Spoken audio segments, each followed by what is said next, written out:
Hello guys, welcome to our channel. We post amazing revenge stories daily. Today's first story posted by you/Destruction Escapist. My employer stole my stuff, so I made him pay for it. I hope this won't backfire, but I believe I did not break any law, so here it goes. Sorry for the long post. Some background first. Since I was a kid, I was fascinated in computers and electronics. During school, I had no social life. I just stayed at home and was learning stuff. I was going to generic high school that should prepare you for university without any specialization, but there were few people with same interests as me, and our IT teacher was really supportive of us. When I finished high school, I already had a job as a programmer and had a few years of experience in the field. I also was experienced with electronics and even worked on a few contracts for the factory in town, involving creating machines for them. Other engineers came up with an idea how the machine will work. My job was to put their motors, sensor, wire it up and write program for the PLC to control it. I moved to a big city and started university, so I lost my programming job in my city. I was going looking for a part-time job while living of my parents' support. Things changed when my friend got an escape game voucher for 5 people for his birthday and took me with him. The escape game had cool magic stuff, like you placed objects in a shelf and all pictures in the room fall off the walls, etc. While we were there to solve puzzles, I was mostly interested in these magic things, making theories about how they made them and thinking how I would do it. When the game was over, I saw for a moment their technical room, and at this point I was like, I want to work here. I sent them my CV, and as I was overqualified for this job, I was accepted after first interview. I was young, naive and stupid, so they just used me. My hourly rate was after tax is equivalent of $8.50. To put it in comparison, cashier at big store here makes roughly $6.50 plus benefits. First few months were awesome. I was paid for doing my hobby, and the owner loved me, as his previous tech guy, referred to as tech moron now on, was, compared to me, just dumb. I'm not bragging. I swear. He did not came up with almost any original design, he just found something on the internet, and was skilled enough to read the schematics and somewhat copy it. But he had big gaps in his knowledge. Once he told me that I can't build a battery-operated circuit that will be powered while the battery is charging, as this would cause the battery to explode. When I told them about charging regulators, and how it not an issue with his phone or laptop, he just told me I was hired to help him and to duck off. Over the time, Tech Moron started to realize that I'm just smarter than him, and his ego could not handle it, so he decided his only now from now on is to make my life a hell. For example, the owner tasked me with replicating device that they already have in one game, as he wanted to put it into another one. I spent week just by messaging Tech Moron asking him for the schematics and source code, calling him, and he just never replied. Then I decided to duck him. I came up with an improved design and built it. When I was shoving it at the next meeting to the owner, who was very happy with it, Tech Moron just yelled at me for not using his design and wasting time on reinventing wheel. After some time, the owner realized what was going on and hired another tech guy, Tech Senior from now on, but he cannot fire Tech Moron, as he had all important source codes and designs at his laptop, and because of bad contract, it was not property of the escape game company. Little did we know that in the future, he will not hand over most of the designs and codes, and we will end up rewriting that from scratch. The company was also franchising. We just took a game we already had running, made an exact copy, and installed it in another location. We then provided support, while they were paying us license fees, usually a small percentage of their profits. The owner was a typical manager who thought 9 women can deliver a baby in a month. And it showed as the company grew. Eventually Tech Senior was made my boss as he had much more experience in electronics, while I was more oriented on programming and on-site support for game masters if something broke. We didn't give a duck about Tech Moron, as at this point, he just showed up once a month, did almost no work, criticized all we already did and had working and went home. Things were going really well, so we hired few electronics student to help us. The building department, which was making props, like special wooden table that we could hide our magic into, also grew. Things were looking really good, until one meeting about new franchise client. The owner told us what he needs. We, tech guys, talked to props guys, went over all the requirements, and told him we need 10 weeks for it. Well, 8, but we always accounted for shit going sideways, as this date will be on the contract. Usual stuff in healthy company. Next week, next meeting. He told us that the client does not want to wait, and he put 5 weeks in the contract. His reasoning was we are doing the same stuff as before and now have more people, so it will go faster. We worked hard. Like really hard. There were weeks when I just went home for 8 hours to take shower and sleep for a bit, then went back to the workshop to work on stuff. It was hard, but we managed to finish in time, and I got some sweet money in overtime. But this was a mistake. Now we showed him that what he wants is possible. So the next contract went over the exact same deadline shit. More overtime. I remember having almost no social life, just working the whole week, sometimes sleeping at the workshop, and being stressed as duck. Then, every Friday I just went to a pub with a few friends, totally wasted myself to relieve the stress, and slept through the whole weekend. Then comes a Monday, and we start over. Eventually I went from I love this job to I don't give a duck, and I wasn't the only one. Our performance dropped and we started missing deadlines. Did the owner accounted for it in the contracts? No. Repetition makes perfection. This time you can do it faster was his reasoning. And he just kept signing more and more contracts, dumping the shit on us. I remember the one meeting when he asked us about status of Project D, as the deadline was next week. Well, we did not even started working on this, as we had our hands full with Project C, which was started later because we did not finish Projects A and B in time. This is how far it went. Deposits from new contracts were used to pay fines for old contracts. At this meeting I realized I just have enough. Of course our job was not only franchising. We had our own games that needed to be maintained, and we were doing that all the time alongside that franchising hell. What was the biggest issue with all games was the control software. It was shitload of simple-purpose scripts driving all the Raspberry Pis and Arduinos in the game, but it had one UI presented to the game master so he could control all the props in game, override them, etc.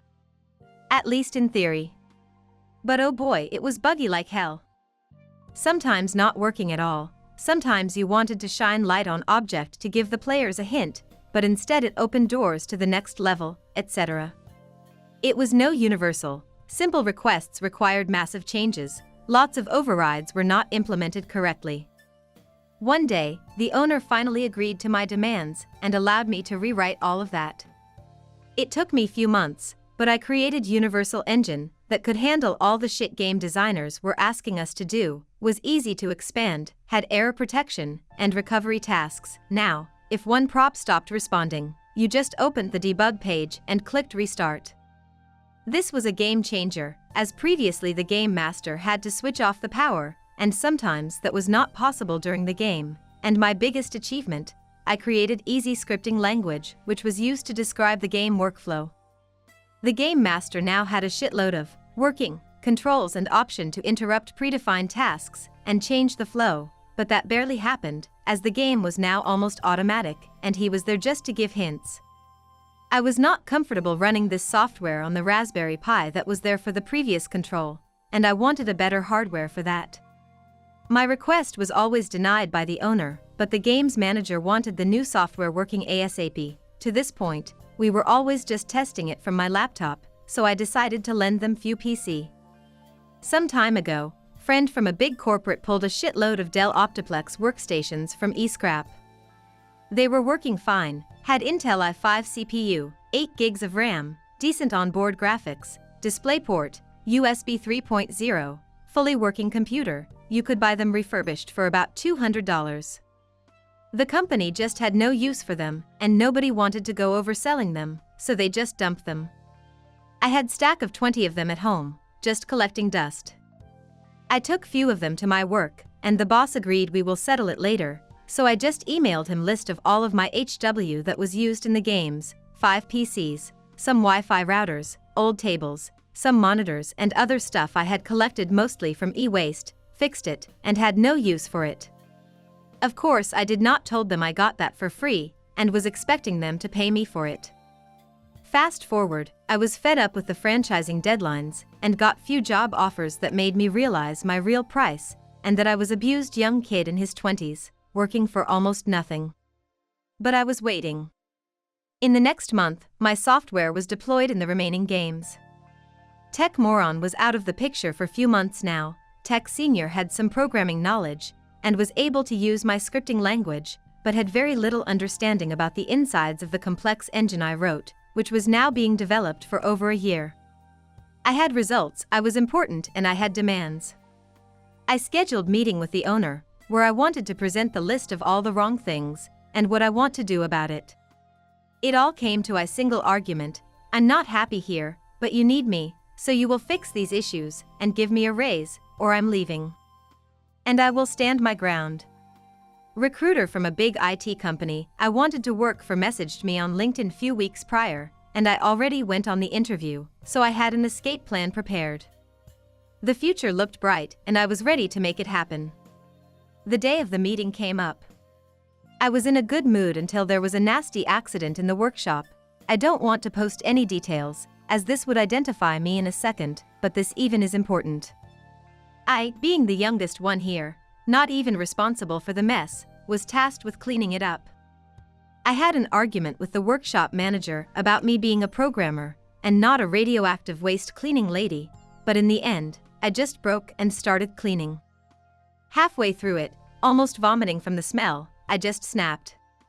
None of this would happen in a decent IT company. I went to my office, packed my stuff, and just sat there just playing games, waiting for the owner. When he showed up, I told him about all the issues. He argued at some, but when we got to the end, I just told him that today was the last straw and that I'm leaving right now. I was employed as an independent contractor, so they could save some money on taxes, and my contract had nothing about my time there. I just told him that I will send him download link for all the files I have, as the contract stated that they are owned by the company. He begged me to stay for one more month, as they were behind on many deadlines. I just said I will think about it and left. On my way home, I called the recruiter and told him I accept the job and can start next month.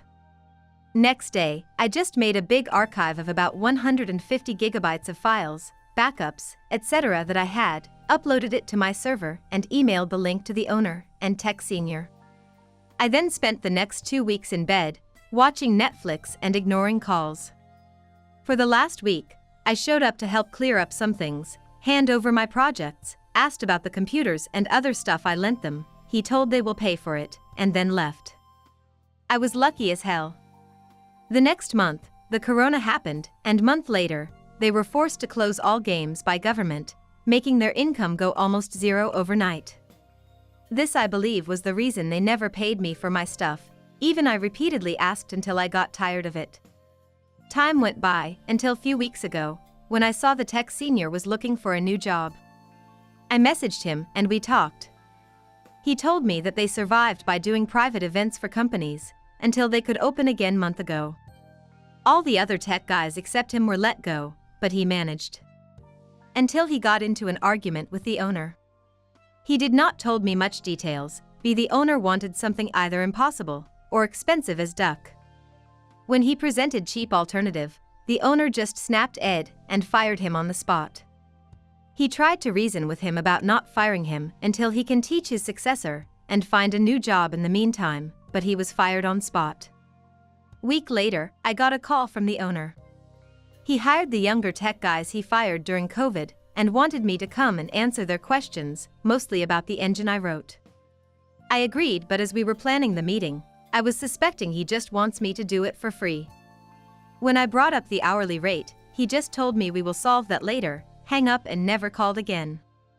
The day of the meeting came, I was waiting in my car outside the workshop, waiting if he will call where am I, but he did not.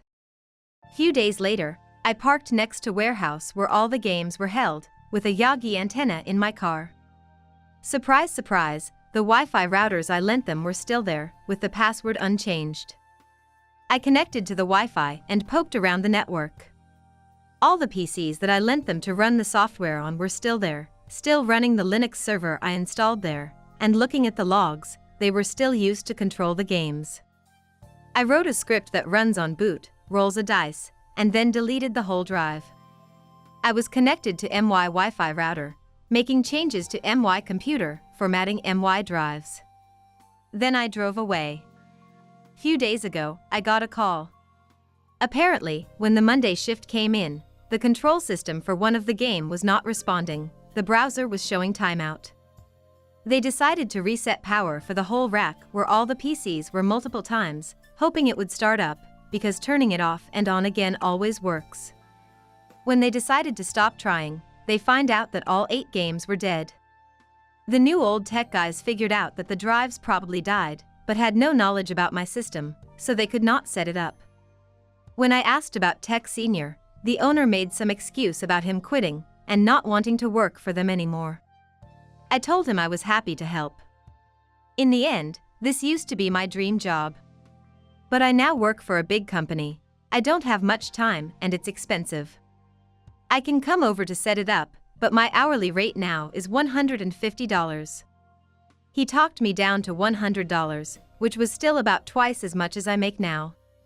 When I arrived, I checked the PCs, pulled out the email I sent him a year ago, and told him that these serial numbers match these on the labels, and told him I'm happy to find my lost stuff, took first PC, and took it to my car. We had an argument. I told him that I'm either taking all that stuff, or he is paying me something over $2,400. He wanted to call police, but I had the proof this equipment was mine. He eventually agreed, and I got to work. All my software was still in the Bitbucket, even with the few modifications Tech Senior managed to make, alongside with all the config file and scripts with the game workflow that Tech Senior was periodically modifying and backing up, so it was pretty easy job. I got it all working and then stayed for few more hours, explaining some stuff to the tech guys. I printed the invoice and left. Tired, but satisfied. Yesterday, a nice sum of about $3,600 landed in my bank account. From what they told me, all 8 games were dead for 3 days. Each game costs between $80 and $120, takes 1 hour to finish, and half an hour is needed for preparation, so there are 12 slots every day, averaging on $9,600 income per day when fully booked. This is of course just the income, profit after paying all the rent, wages, electricity, consumables used in games, etc. is much lower, but I don't know how much. Before Corona, about 80% of slots was booked during week, and 100% during weekends. I just like to think I made him lost 23,000, not counting the angry customers which were forced to reschedule dollars just because he was a jerk. If he paid me for my stuff or did not fire his only tech guy, none of this would have happened. TLDR, my boss was a jerk, made us work insane overtime, and did not pay me for equipment I agreed to sell to him, then fired everybody who knew how his business was running. I then decided to take over my equipment he stole, halting his business and costing him thousands. Here are some comments. First commenter. You did a great job of making this accessible for a non-tech person. I enjoyed it. And I loved the line about 9 women making a baby in a month. Second commenter. That's a long read, but very entertainingly written. Managed to keep my attention to the end. To sum up, cool story. Third commenter. It never ceases to amaze me how managers have so little regard for the people who actually do the work, especially when they can't. Fourth commenter. This was incredibly detailed. Awesome job. Glad you got some of what was owed to you. Getting ahead to our final story posted by you/freefinally. Am I the a-hole for telling my boss no to working weekends, when my coworkers don't? I got hired for this salaried job, where they really hyped up the work-life balance and reasonable hours in the job interview. Like the way that they never expect people to stay late, or work on weekends or holidays.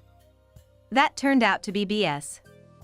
My boss got my personal phone number off my resume from when I applied, and after not long he was blowing up my phone on nights and weekends asking me to come work. I'd always not answer then when he'd ask on Monday why I wasn't answering my phone.